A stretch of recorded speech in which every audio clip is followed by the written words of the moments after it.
Hello and a very warm welcome to the ninth edition of Legal Insight. Today is Friday, the 13th day of March 2026, the last Friday of the holy month of Ramadan 1447 after Hijrah. In this edition of the program, we are going to continue our discussion on incorporated companies, and the topic of discussion is directors of company. Let us begin the discussion by defining who is a director.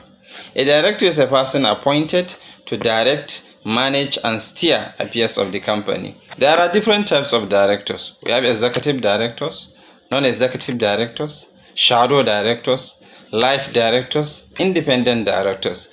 To begin with, executive director. Executive director or executive directors are those directors that report to the office every day of the week because they are involved in the day-to-day management of the company or day-to-day management of the affairs of the company. On the other hand, a non-executive director is not involved in the day-to-day management of the company.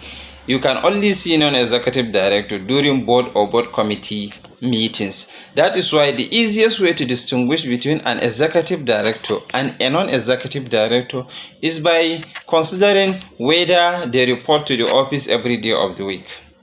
Now let us consider a shadow director. A shadow director is a director who is not appointed. However, the law considers him to be a director of the company because it is in accordance with his instructions or directives that the actual directors of the company act. Now, if you sit behind the fence and you are dictating to the actual directors of the company how the company should be run, the law will consider you to be a shadow director, even though you are not in actual sense appointed as a director. The type of director is life director. A life director is a director appointed to serve as a director of the company throughout his lifetime. That means he is not subject to rotation or retirement. You remember in the last edition of the program, we explained the fact that during the first annual general meeting of the company, all the directors of the company are expected to retire, whereas at the subsequent AGMs, 1/3 of the directors are to retire. Now, what happens in case of a life director is that he is not subject to retirement. However, it is important to state that the fact that you are a life director does not mean you cannot be removed under any circumstance. There are certain circumstances that the law, allows for the removal of a life director. Now, let us consider an alternate director. An alternate director is a director representing a director where the actual director will be unavailable to attend board meetings. In such circumstance, the actual director will now send somebody to go and represent him during such meetings. That is why it is called an alternate. He is there as an alternative to the actual director of the company. The next important type of director is an independent director.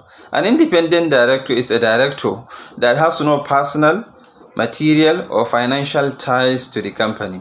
The law has provided certain conditions that must be met before a person is appointed as an independent director of a company, and they are as follows. Now, the person or his relative must not be an employee of the company for at least a period of 2 years preceding his appointment. In addition, the person or his relative must not receive payment of more than 20 million naira for at least a period of 2 years preceding his appointment. The third requirement is that the person or his relative must not own more than 30% of shares or other ownership interest in a company that has received payment of more than 20 million naira from the company. The other conditions is that the person or his relative must not act as a director, partner or officer of a company or partnership that has received payment of more than 20 million naira for at least the period of 2 years before his appointment. In addition to that, the person or his relative must not own 30% of shares in the company. Then the last one is that the person was not engaged for at least the period of 2 years preceding his appointment or before his appointment as the auditor of the company. Now, once a person fulfills all these conditions, then he can be appointed as an independent director. It is important to state that for a public company, it is mandatory to appoint at least 3. Independent director. This is another distinguishing factor between a private company and a public company that we have omitted in the previous edition of the program. The last but not the least of the types of directors is the casual director. A casual director is appointed by the board of directors pending annual general meeting, where his appointment may be ratified or rejected. You remember we explained that the powers to appoint director reside with the annual general meeting by members at the annual general meeting of the company. However, where vacancy exists prior to the holding of annual general meeting of a company, the directors have power to appoint somebody to fill in the vacancy pending when the annual general meeting will be held, where the appointment can either be ratified or rejected. Let us conclude this edition of the program by stating the fact that directors of a company meet during board meetings to discuss the affairs of the company, and it is important to state that the board of directors is the highest decision-making body of the company. All sort of approvals are granted by board of directors during board meetings, except where the law provides specifically the certain approvals need to be obtained from shareholders at the annual general meeting.